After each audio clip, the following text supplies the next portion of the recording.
Get rid of these 5 things that are stealing the energy from your home. Urgent. Today, we delve into a vital subject: the imperative removal of certain elements from your home that magnetize poverty, ruin, and drain your energy. Eliminating these 5 items can instigate a noticeable shift in the energy dynamics of your living space. Your home serves as the epicenter of your daily existence, shaping the core of your personal life, relationships, family dynamics, work, and entrepreneurial pursuits. Every facet of your external life emanates from the energy within. Consider the instances where individuals, facing seemingly insurmountable health challenges, experienced remarkable improvements after changing their living environment. Our homes harbor subtle influences that impact our mental and emotional well-being. Recognizing and addressing these influences allows for effective navigation of both internal and external realms. Stay tuned for valuable insights as we embark on a journey to transform your living space and subsequently, your life. Urgent. Today we delve into a vital subject: the imperative removal of certain elements from your home that magnetize poverty, ruin, and drain your energy. Eliminating these 5 items can instigate a noticeable shift in the energy dynamics of your living space. Your home serves as the epicenter of your daily existence, shaping the core of your personal life, relationships, family dynamics, work, and entrepreneurial pursuits. Every facet of your external life emanates from the energy within. Consider the instances where individuals, facing seemingly insurmountable health challenges, experienced remarkable improvements after changing their living environment. Our homes harbor subtle influences that impact our mental and emotional well-being. Recognizing and addressing these influences allows for effective navigation of both internal and external realms. Stay tuned for valuable insights as we embark on a journey to transform your living space and subsequently your life. It reflects your inner self, but your inner self also shapes the external. Often we've incorporated many things into our lives and homes due to challenging phases. These homes become an energetic reflection, attracting similar vibrations. Unconsciously, by maintaining these surroundings, we bring ourselves back to the same energetic state, repeatedly attracting similar experiences. It's crucial to identify and break these patterns, cleansing your past by cleaning your home. Moving the objects that define you and those you interact with daily in your home is a form of cleansing your life. This is the power of energetic cleaning, minimalism, feng shui, and the magic of transforming your life by transforming your home. This video holds immense power, so pay close attention, take notes, and then take action on each of these items that are draining your energy and attracting poverty into your life. Don't just believe it, test it for yourself. Understand that everything is energy, scientifically proven. Allow me to illustrate this impact on your home with a scientific experiment involving mice. Researchers applied anesthesia to mice and investigated whether energy therapies like Reiki or hands-on healing could awaken them from anesthesia sooner. Remarkably, they achieved this with hands-on healing and the power of intention, bringing the mice back to consciousness earlier than the normal anesthesia period. Now, what does this have to do with the power of spaces and energy within them? When they stopped the hands-on healing and introduced anesthesia again, the mice without the healing took longer to wake up. This experiment highlights the influence of energy in spaces, emphasizing the profound impact that energy can have on our surroundings. Mice used to wake up earlier and they were puzzled because we used to perform a hands-on imposition, causing their early awakening. However, now that we've stopped the imposition, new mice still wake up. The key is that energy remains stored in spaces. When you leave energy stored in spaces, objects, people, or living beings in that space absorb the same energy that was previously there. That's why mice used to wake up early. The energy and intention were imprinted in that space. Now, a question for you. What situations or things have occurred in the space where you live that have stored that energy? When choosing a home, whether buying or renting, pay attention to the energy it conveys. Don't be guided solely by physical appearances. Let your soul guide you. Spaces may give you a sense of well-being, joy, and fulfillment, or conversely, you may feel the urge to leave immediately. Share your experiences in the comments. I've personally experienced this when searching for homes. Physical beauty aside, the energy within a home is crucial. Even if a home looks perfect, the energy can be off-putting. It's not just about objects, it's about the energy that impacts your well-being, as I'll discuss at the end of the video. Understanding this is vital. Energy affects your home, stored in objects and spaces. Two things must be done: remove objects with negative energy and change the energy of the space, which I'll explain later in the video. So you can see that even science has discovered the power of energies and how spaces store them. In fact, for example, there's a scientist named Dr. Joe Dispenza, perhaps you know him. He conducts events where he has a machine to measure the room's energy. It measures the energy before and after meditation for 2 or 3 days. The energy in the room changes completely. For instance, when I hold intensive events, unstoppable events where people from all over the world come, I hope to see you there because it's truly something impressive that everyone must experience. But depending on the large hotel rooms rented to different people throughout the year, the energy varies. It depends on the conference or speaker and what they have done before. Even if the room is the same, the energy is not always the same. Sometimes we have to do energetic work to change this. Since the participants arrive on the first day, we have to change the energy of the room by noon. This happens instantly. To illustrate, entering someone's house or apartment and feeling uncomfortable right away is because the energy is stored from people, objects, and even living beings there. It's also from those who no longer exist, who have passed away or left. As I showed you before in the mouse experiment, the energetic imprint remains, affecting your life. Now, this isn't about an object, but a state of your home. Your home reflects your entire life. You can see how orderly your life is by observing how orderly your home is. Notice that when you study super successful people, remember a viral video on YouTube of a U.S. Marine giving a speech. He said the first thing you should do when you start your day is to make your bed, because by doing so, you win the first battle of your day. It's true. Making your bed indicates your personality. It shows that you are an organized person with correct habits who pays attention to your home, the place where you sleep, and values yourself. Coming home at night to a well-made bed is delightful.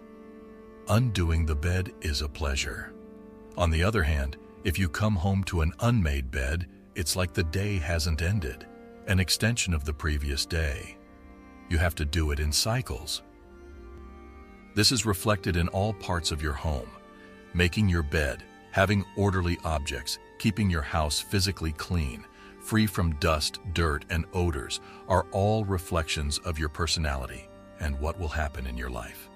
So the first thing you must do is have order in your home, organized objects, and a physically clean house. This is tremendously important for the energy of your home because, remember, as above, so below, as below, so above, as within, so without, as without, so within. The second thing to pay attention to is the paintings you have in your home. Remember the movie The Secret, where there was a feng shui consultant with a famous client, perhaps a well-known actor, wanted to have a romantic relationship and went to her house to look around.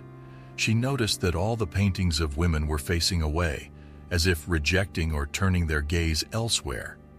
She pointed out, "Look, all the paintings of women you have are facing away. It reflects a rejection attitude, as if they don't care about you. That's exactly what's happening in your life, because your visionary panels, our paintings, are literally visionary panels. I shared this in the Room of Your Soul, but in the series of Revealed Secrets here, in front of the office where I work, I have paintings of parrots. 2 paintings of colorful parrots, as I mentioned in the decoration. I wanted things with vibrant colors that uplift and convey joy. What happened? After 6 months, someone gifted me a pair of parrots because I was constantly seeing them. I didn't even want parrots, but I got the pair because I kept seeing them all the time. Similarly, in the case of the person from The Secret documentary by Rhonda Byrne, the consultant advised her to change the paintings to those of a loving couple. She put up paintings of a romantic couple kissing, sharing meals, scenes of romantic couples. Until then, her relationships had been a disaster, despite being an attractive and good-looking man. The objects in his home, especially the paintings, projected a negative image. When he changed the paintings, he noticed a complete transformation after a few months. He said, "Wow, it has completely changed. I have a lot of dates, meeting new and interesting people, etc." Then he expressed a desire for more stability.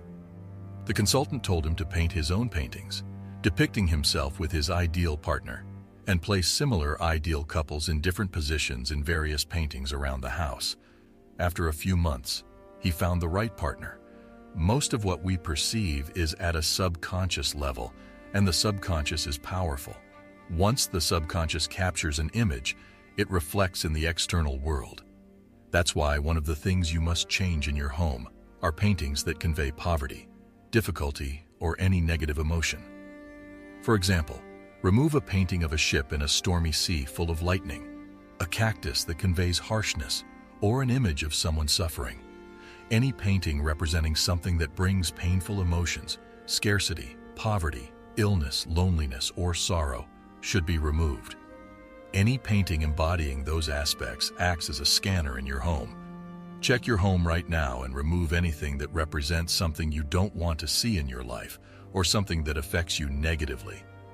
For instance, when I enter my office, the first thing I see is a photo of an event with thousands of people, and above, I placed a world of unstoppable souls because that's my vision. I want to create a world of the most unstoppable. So as soon as I enter the office, the first thing I see is a world of unstoppable souls. It's important to consider the visions you're projecting because we've all talked about a visionary panel or dream board. Well, your paintings are visionary panels, a dream board, and you might not even realize it. For example, I had a dull gray painting in the office that someone had placed there. I replaced it with a painting of a lioness's head roaring, giving me strength. I say, "Wow, what strength I have now. I see the king of the jungle, the king, and it gives me a lot of strength." So, you must understand that the paintings and images we choose have a significant impact. I always criticize what, from my perspective, the Catholic Church has done wrong throughout history. If you want to project an image of Jesus of Nazareth, don't project an image of a man crucified with nails in his hands, a crown of thorns on his forehead, covered in blood, and a face of pain. By doing so, you turn the symbol of Christianity into a symbol of pain and suffering, and then you have all Christians suffering in life, thinking they have to endure because life is suffering. Even if they preach salvation, they transmit an image of suffering. That's how powerful images are and how they affect the subconscious. That's the first thing you need to change. Let me know in the comments if you like this explanation, and let's move on to the next point. By the way, if you enjoy this content, make sure to subscribe so I can notify you every time I upload a new video. Now, on to the next point. The third thing that is draining your energy and attracting poverty is accumulation, the Diogenes syndrome, hoarding things you don't need, won't use, and keep accumulating. Look at the home of a young person. It's often quite minimalist. Enter the home of an older person or an elderly person, and it's filled with objects, overloaded with accumulated things. They've gotten used to accumulating objects, and all these objects are nothing more than reminders, accumulating memories. That's why they have more past than future. It has nothing to do with age. If you study the Bible outside of the religious concept as a spiritual and metaphysical book, even a book on entrepreneurship. Because all my teachings are about entrepreneurship, you'll find that accumulating things that don't add value to your life is detrimental. Mentors who were millionaires have all taught me that the Bible is a book of successful entrepreneurship and achievement. All biblical characters are successful individuals, otherwise someone wouldn't write about them. A writer doesn't write about failed ventures, they write about winners. So in the Bible, they all speak about not looking back, always looking forward. I recall Lot's wife who turned into a pillar of salt because God wanted to destroy Sodom and Gomorrah. He told her to leave because he was going to destroy the place due to the wickedness of its inhabitants. The good was instructed to leave with their family, but with a warning from God's angels not to look back. Lot's wife, curious, glanced backward and became a pillar of salt. This signifies the destruction of her morality. When curiosity led her to look back, her vision froze, and the same fate befell her. The Bible is telling you that even if you see bad things around you, don't focus on them. Focus on what you want to achieve.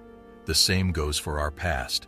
If you're accumulating things laden with past situations, your focus on the present will make you live in the past, losing sight of the future. At an event, an 88-year-old man spent 2 full days with us, 14 hours each day. When I approached him, he shared a video on YouTube. He said, "I want to reach 88 years as well as you." This man had the vision to create new things at 88. Most people at that age spend their days at home, dwelling on the past with no vision for the future. We need to reverse this. Remove objects that tie you to the past and keep those that project visions for the future. It's crucial because your attention directs your energy, and what you focus on grows. If you focus on your past, you'll live in the past.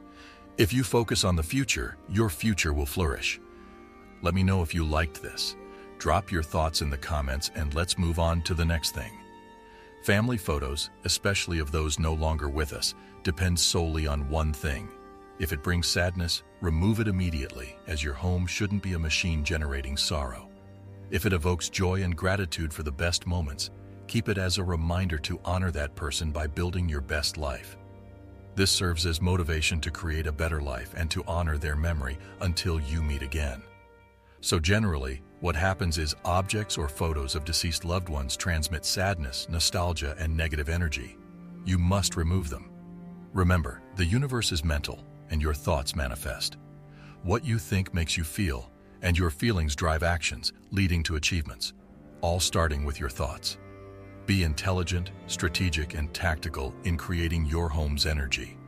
If a photo brings negative vibes, remove it until the healing is complete. Replace it with the energy of honoring and building the best version of yourself. Similarly, as you eliminate items with negative energy, fill your home with objects that attract positive vibes, awards, achievements, medals, trophies, and photos of moments of utmost happiness. Display images of past successes not to dwell on them, but to inspire future accomplishments. Create vision boards not only digitally, but also aesthetically. Make a framed vision board showcasing what you want to attract, aesthetically pleasing, and a constant reminder of your aspirations. This practice is immensely powerful, as it enhances the energy of success in your home. Success begets success. Similar vibrations resonate together. The more anchors you have surrounding yourself with success, the more success you will attract, guaranteed. Mentors often fill their home offices with slogans and phrases.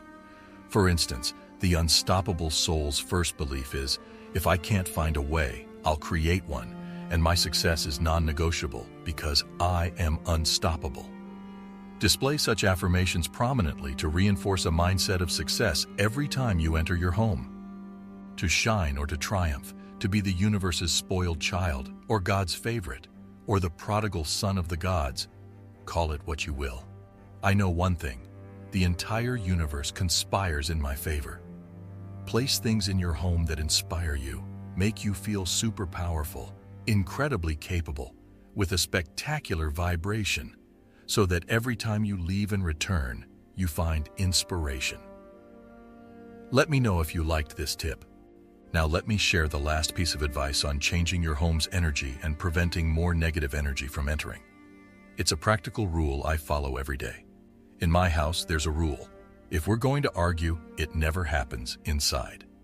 This is based on the experiment with mice, where stored energy affected other mice. Similarly, the energy of your home affects you. So, I have a rule. Frustrations and problems are never dealt with inside. Sometimes tough conversations are necessary to nip negativity in the bud, but always outside. If there's a need to discuss something disagreeable or release bad energy, we go outside, maybe by the sea, walking along the shore, talking, resolving. This rule applies to family, friends, or anyone. Nature always transmutes energy, recharges it with positivity. For example, if you're by the sea or a lake, the best way to rid yourself of negative energy is to immerse in the water. Dive in, come out, recharged. Always enter your home with the best energy. This is rule number 1. Always enter your home with the best energy on the planet. Never with negativity, always with positivity. Challenge yourself for the next 7 days to be conscious every time you enter your home. Make it a challenge. Be aware of entering with your best energy. If you're not in a good mood because of a bad day or problems, leave it outside first. Immerse yourself in water if possible, or in nature, shout out what you need to release. Then enter your home liberated and with the best energy, a spectacular vibrational state.